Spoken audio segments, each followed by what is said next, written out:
It should be obvious from the answer choices that this question is testing pronoun agreement. Basically, are these words singular or plural? And this is a rule that really only gets tested on the easy module. Occasionally it slips into the first module, the hard module, but it's, I guess, what the SAT considers a fairly easy grammar rule. So the first thing you might want to do as you look at these answer choices is categorize each of them as singular or plural. So these is plural, that refers to multiple things. Those is plural, this is singular. Some, I guess, is plural, but I don't know, that one's a little different. The other three kind of are different versions of almost like the same word, but some is kind of in its own category. So it doesn't mean it's right or wrong, it just means, like, I don't know, it's kind of weird. So let's take a look, and basically, are we referring to one thing or multiple things? Probably one thing, but let's take a look. This person became the 13th Secretary General of the Association of Southeast Asian Nations in January 13, making blank the first time the organization would appoint a Vietnamese leader.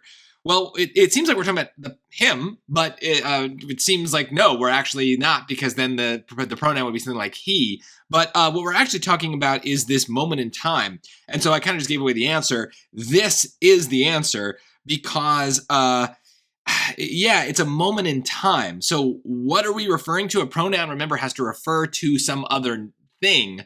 Usually it's a very easily identifiable thing, something with another name or another noun in some way. Here it's much more like broad. In this case, what's going into here? It would be making, oh my goodness, I would say something like the naming of Min the first time the organization would appoint a Vietnamese leader. I think that that's basically what we're doing here, which to me is very intuitive, right? I have no problem putting that word in this blank. It's very natural to me because I'm a natural English speaker. I don't really think twice about it, but I get why if you are not a native English speaker, this might be weird because, like I said, a pronoun refers to a thing usually. This seems to be like an event, and it's an event that we have trouble even condensing down to fewer words.